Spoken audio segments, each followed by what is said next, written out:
Hai semuanya, kali ini saya berkesempatan untuk mempresentasikan sebuah rancangan bisnis saya yang bernama Ruang Rangkai. Karena setiap rangkaian punya cerita. Yang disampaikan langsung oleh saya sendiri, Devita Chandra Damayani. Nah, ruang rangkai ini adalah perpaduan antara floris atau toko bunga dan layanan psikologi melalui terapi aktivitas yang pertama di Indonesia. Nah, dari sini, memungkinkan untuk setiap pelanggan untuk menyalurkan emosi, menemukan ketenangan, dan menyembuhkan diri lewat merangkai bunga sambil berbagi cerita. Lebih dari sekedar toko bunga, ruang rangkai adalah ruang untuk tumbuh dan berproses, di mana pelanggan kami disebut dengan teman rangkai. Nah, visi dari ruang rangkai adalah menjadi ruang healing atau penyembuhan dan tempat kreativitas untuk menemukan ketenangan jiwa, keseimbangan emosi, dan kebahagiaan melalui proses merangkai dan menumbuhkan kehidupan baru. Sementara itu, core value bisnis dari ruang rangkai yang pertama adalah penjualan rangkaian bunga konvensional seperti hand bouquet, lalu layanan konsultasi psikologi beserta terapi aktivitas, yaitu merangkai bunga dan menanam bunga, serta ada workshop dan kelas merangkai bunga.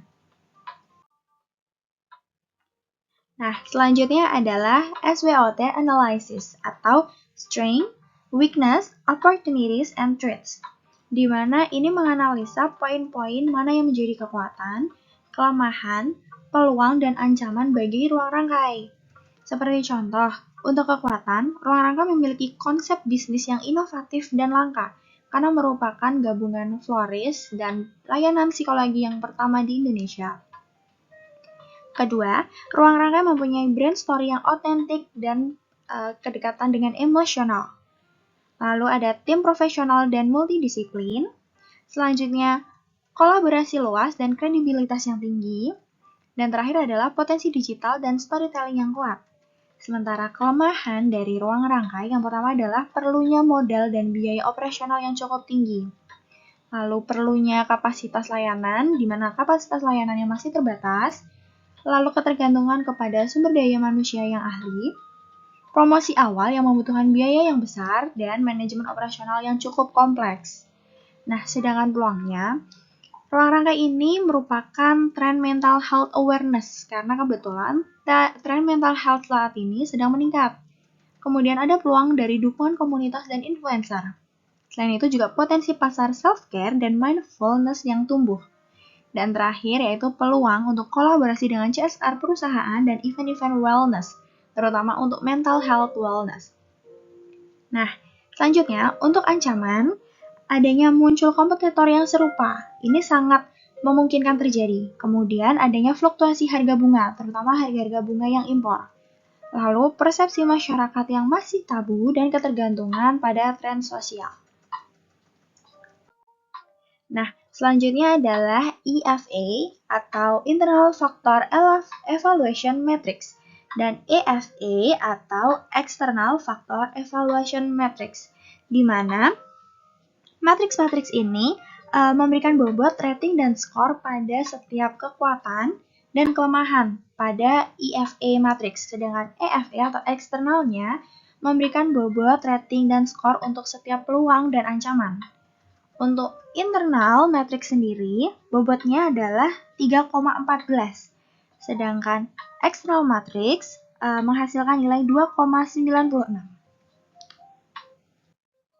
Nah, dari sini, antara internal dan eksternal digabungkan menjadi satu, yaitu internal-external matrix, di mana menilai di manakah posisi ruang rangkai dalam IE matrix. Nah, dari skor yang sudah didapat, internalnya mendapatkan 3,14, di mana ini merupakan termasuk range yang kuat, sedangkan eksternalnya 2,96.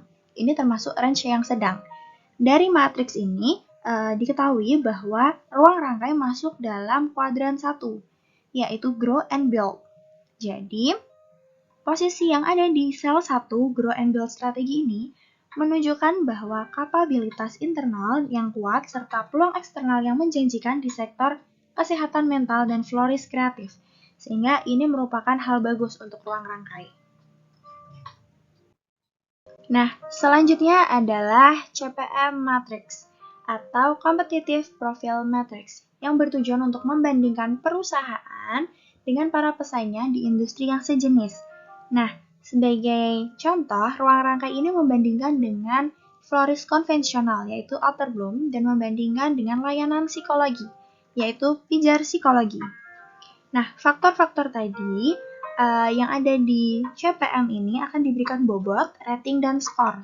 Seperti contohnya adalah faktor meningkatnya kesadaran masyarakat akan pentingnya mental health. Ini diberikan rating untuk ruang rangkai, kemudian dikalikan dengan bobot sehingga menghasilkan skor. Begitu juga untuk outer bloom dan pijar psikologi. Hingga untuk semua faktor menghasilkan nilai akhir yaitu 3,82 untuk ruang rangkai, di mana ini menunjukkan keunggulan dalam pemanfaatan tren mental health. Kemudian menghasilkan 3,52 untuk outer bloom, di mana ini merupakan florist konvensional yang tidak fokus pada aspek terapi psikologis. Untuk pijar psikologi, menghasilkan 3,58 sebagai profesional psikologi dan bukan bisnis florist. Nah, selanjutnya adalah penilaian Kiastia Matrix atau Quantitative Strategic Planning Matrix. Ini bertujuan untuk memilih strategi terbaik dari beberapa alternatif. Dari beberapa yang sudah diambillah 3 strategi. Yang pertama adalah ekspansi digital dan kolaborasi CSR atau event. Strategi yang kedua adalah diferensiasi dan brand emosional. Yang ketiga adalah digitalisasi dan efisiensi operasional. Dari setiap strategi ini dinilai berdasarkan semua poin-poin dari kekuatan, kelemahan, peluang, dan ancaman. Diberikan bobot, kemudian dikalikan dengan rating skornya, lalu didapatkanlah hasil. Yang pertama, untuk strategi yang pertama mendapatkan 3,75, yaitu ekspansi digital dan kolaborasi. Nah, strategi ekspansi ini merupakan yang paling menarik dan potensial untuk ruang rangkai. Kemudian yang kedua adalah diferensiasi dan brand emosional yang mendapatkan 3,67. Ini merupakan strategi jangka panjang untuk menciptakan hubungan emosional dengan pelanggan loyal. Terakhir adalah digitalisasi dan efisiensi operasional mendapatkan 3,68. Ini relevan untuk jangka menengah, fokusnya pada efisiensi dan digitalisasi internal. Nah, selanjutnya rencana keuangan dari ruang rangkai. Nah, ruang rangkai ini rencananya akan dijual dengan harga rata-rata 450.000 per paket. Kemudian biaya variabel per unitnya di angka 200.000, seperti bahan bunganya, kemudian perlengkapan, dan lain-lainnya. Untuk biaya tetapnya per bulan direncanakan sekitar 35 juta, seperti gaji staf, sewa, listrik, promosi, dan sebagainya.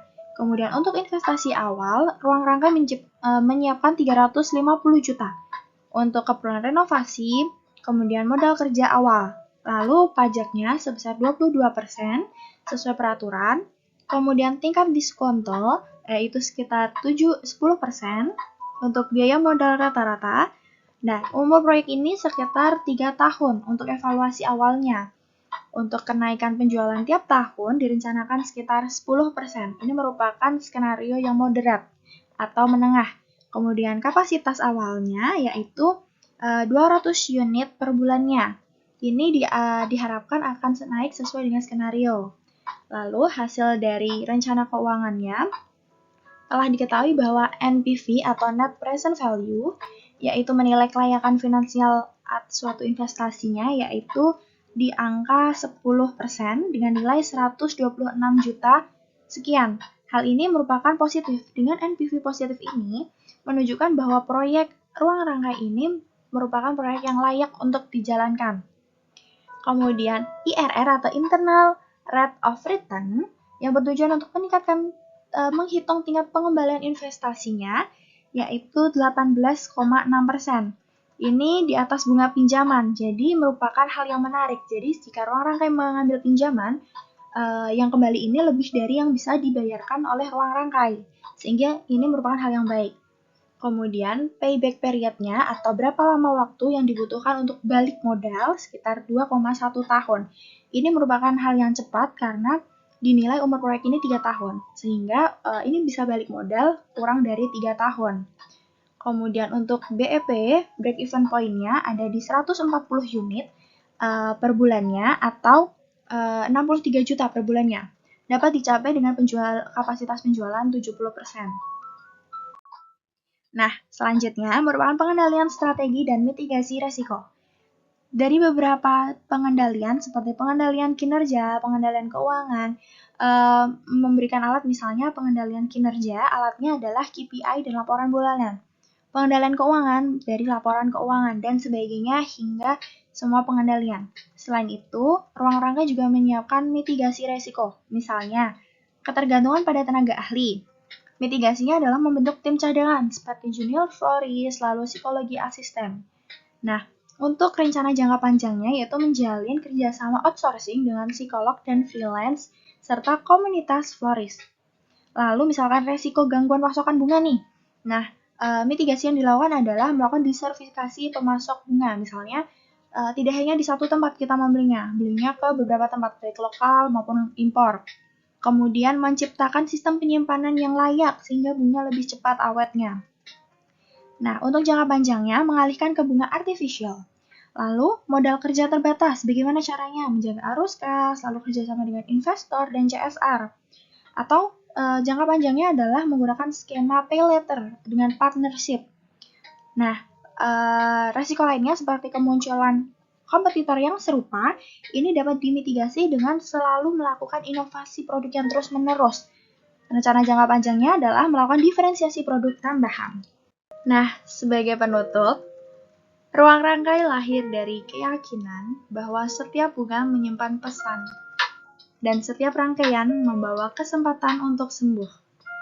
Di tengah dunia yang bergerak cepat, ruang rangkai hadir sebagai jeda, tempat di mana keindahan dan ketenangan bertemu.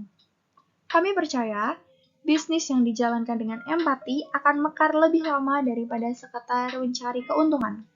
Karena itu, kami tidak hanya menjual bunga, tetapi juga pengalaman untuk kembali mencintai diri sendiri. Lebih dari sekedar bisnis, ruang rangkai ingin menjadi saksi perjalanan banyak jiwa yang sedang belajar pulih. Karena setiap rangkaian punya cerita.